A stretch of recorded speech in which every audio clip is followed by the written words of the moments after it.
En 1968-69, en pleine transition politique et culturelle, mai 68, tout ça, la France doit faire face à une nouvelle menace, 10 ans après la grippe asiatique et 50 ans après la terrible grippe espagnole. Venu de Hong Kong, ce nouveau virus va faire 1 million de morts dans le monde, dont plus de 30 000 en France. Baptisée la grippe de Hong Kong, la maladie se propage rapidement du fait des transports aériens, fait inédit, ce qui en fait le premier grand fléau de l'ère moderne. Et pourtant, en France, malgré les victimes nombreuses, malgré les perturbations dans les transports, malgré les écoles fermées, malgré les gens qui se font vacciner à même le trottoir, cette épidémie passe quasiment inaperçue. Aujourd'hui encore, même les plus grands boomers ne s'en souviennent que vaguement. Alors comment expliquer ce silence, cette amnésie aussi, et surtout le contraste frappant avec la situation actuelle qui voit le coronavirus au centre de toutes les préoccupations médiatico-politiques? Allez, on y va.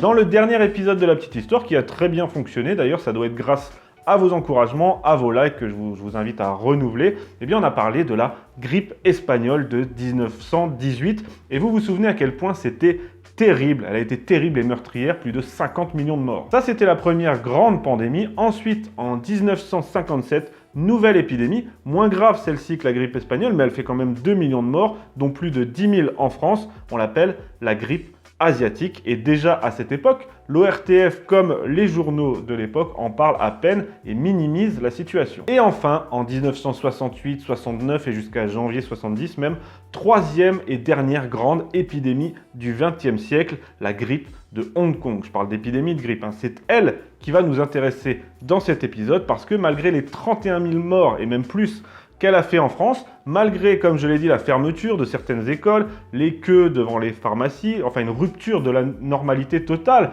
les hôpitaux débordés, les vaccinations à même le trottoir, comme je l'ai rappelé, eh bien peu de gens en ont un souvenir. Au mieux, un vague souvenir. Alors c'est quand même étrange parce que si on regarde, si on compare à la situation actuelle avec le coronavirus et tout le foin médiatique qu'on en fait au quotidien, je ne dis pas que c'est injustifié, d'autant qu'on n'a pas encore le recul nécessaire sur le Covid-19, mais il y a quand même une grosse et flagrante différence de traitement. Parce qu'à l'époque, comme avec la grippe asiatique, les médias, c'est-à-dire les journaux, puis la télé et la radio publique, personne ou presque n'en parle. Alors que nous, avec le Covid-19, le décompte des morts tous les jours, le confinement, tout ça, eh bien, il aura beau faire moins de 30 000 morts, peut-être, eh bien, on va s'en souvenir. Alors pourquoi, et c'est là toute la question, pourquoi les boomers ne s'en souviennent presque pas, et donc pourquoi les médias de l'époque l'ont passé sous silence malgré l'évidente gravité de la situation? Avant de répondre à cette question, tout d'abord, je vais vous faire une brève chronologie des faits. Cette épidémie, on l'appelle grippe de Hong Kong, mais à l'origine, elle vient du centre de la Chine,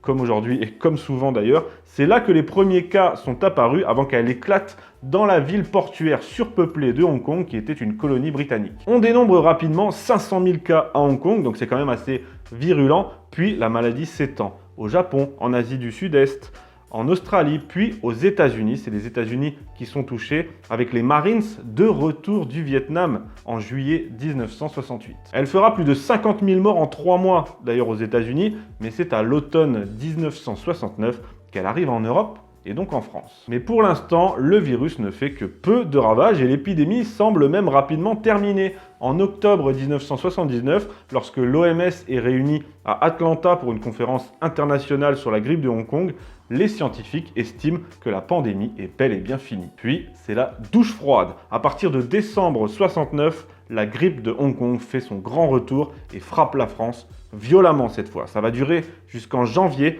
et selon un décompte récent entrepris par le statisticien Antoine Flau et l'épidémiologiste Alain-Jacques Valéron, la grippe de Hong Kong a fait en 2 mois en France 31 226 morts, dont plus de 25 000 pour le seul mois de décembre. Donc plus de 31 000 morts, autant vous dire du moins pour le mois de décembre que c'était quand même une énorme surmortalité. Et pourtant à l'époque ça va passer totalement inaperçu. Pas de gros titres, pas de décompte macabre tous les jours, pas de déchaînement médiatique. Pourquoi? Ça m'amène donc au sujet principal de cette vidéo, le silence médiatique de l'époque et l'amnésie totale des gens qui ont vécu ça en 69, ce qui va évidemment de pair. Je vous l'ai dit, en décembre 69, en France, il y a eu un énorme pic, 21 068 morts.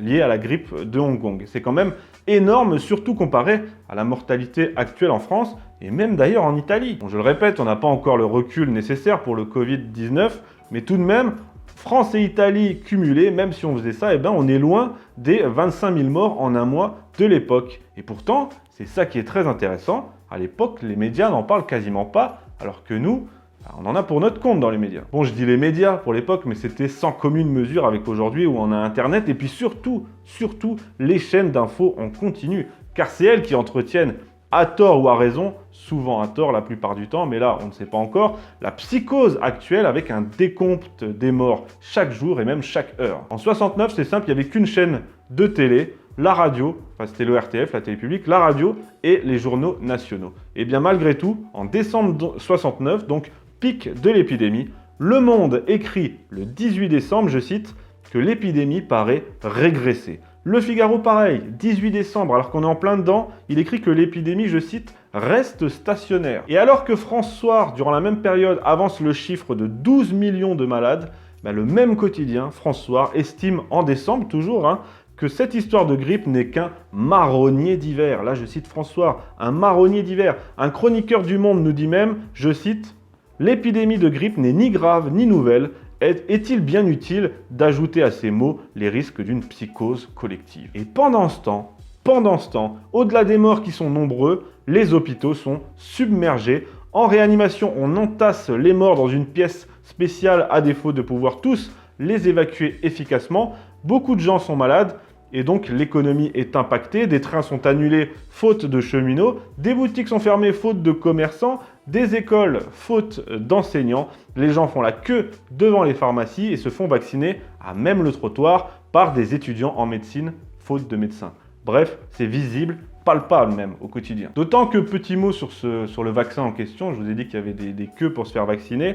Il a été développé par l'Institut Pasteur à la hâte à l'époque et il s'est avéré très peu efficace, médiocre, même 30% d'efficacité. C'est très mauvais car la nouvelle souche du virus n'y avait même pas été intégrée. Tout au mieux, les journaux y consacrent quelques tout petits articles secondaires et encore, c'était limite des articles People qui faisaient la liste des personnalités en France comme au Royaume-Uni qui étaient alitées. C'était vraiment pas glorieux. Voilà pourquoi les personnes qui ont vécu cet événement à l'époque ne s'en souviennent pas ou très peu. Tout simplement car il n'a pas été traité sérieusement par les médias comme par les politiques. Mais alors comment expliquer ce silence, cette légèreté, alors que 30 000 personnes vont mourir? Ils vont mourir d'hémorragie pulmonaire, le visage gris, les lèvres bleues, des personnes âgées, mais aussi des jeunes gens de 20, 30, 40 ans, le tout en un temps très court. La réponse est simple.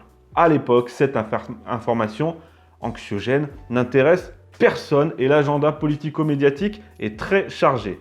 L'homme vient de poser le pied sur la Lune. Oui, on a bien été sur la Lune, désolé pour les complotistes. Puis écoutez, si ça vous choque, vous avez qu'à vous organiser un petit apéro confiné avec les platistes et les antivax. Tout le monde sera très content. Donc, l'homme vient de conquérir la Lune, on est en 69. La guerre du Vietnam s'enlise. Georges Pompidou s'installe à l'Élysée.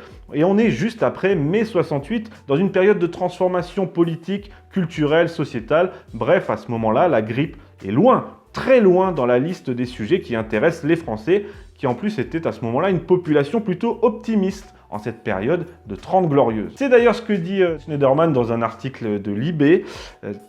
Quoi? Non, je lis pas Libé, non, je lis pas Libé, je suis tombé dessus en faisant mes recherches, s'il vous plaît. Donc Schneiderman nous dit dans Libé, je m'en excuse très sincèrement, il nous dit que les épidémies ne sont pas des histoires glorieuses et que les journaux n'ont aucun intérêt ni intellectuel ni financier à faire flipper les lecteurs. Alors quand j'ai lu ça, j'ai sauté au plafond, parce que la peur, c'est quand même le fonds de commerce principal des médias. Mais là où il a raison, en revanche, c'est que là, on parle de l'époque des médias des années 60-70, l'époque des 30 glorieuses. Donc, en effet, à ce moment-là, ce qui faisait vendre était totalement différent de notre époque de déclin où la peur fait vendre et où les chaînes d'infos en continu entretiennent une psychose 24 heures sur 24 pour prospérer. Pour toutes ces raisons, la grippe de Hong Kong n'était à l'époque qu'un fait divers, secondaire, people même parfois, et même les années suivantes, les médias et les politiques n'ont eu aucun intérêt à y revenir, car concrètement, ça a été un fiasco collectif. Les médias ont traité la question avec légèreté, tout comme les politiques. Les autorités sanitaires ont sous-estimé la menace et le vaccin était tout pourri. Voilà, donc on n'a aucun intérêt d'un côté comme de l'autre à mettre, on a tout intérêt à mettre ce grand raté sous le tapis. Il y a beaucoup de similitudes avec la situation actuelle pourtant sur la nature du virus, etc., la manière dont il se transmet grâce aux lignes aériennes, à la mondialisation, mais dans certains domaines, on vit l'extrême inverse. Aujourd'hui, par exemple, la psychose est partout dans les médias. Les décomptes macabres sont diffusés toute la journée. Les politiques surréagissent alors qu'ils n'ont même pas de moyens. Bref, on vit l'inverse sur ce plan. Mais par contre, aujourd'hui, comme en 69, le virus vient percuter de plein fouet un système médical et hospitalier à la ramasse. Et évidemment, dans cette situation, la responsabilité politique est énorme à l'époque comme aujourd'hui. Quoi qu'il en soit, si nos aînés ne s'en souviennent que très peu de cette grippe de Hong Kong, malgré son évidente gravité, même en France, eh bien nous, ce Covid-19, qu'il soit plus ou moins grave que la grippe de Hong Kong, d'ailleurs c'est ça le paradoxe, eh bien on va s'en souvenir, croyez-moi.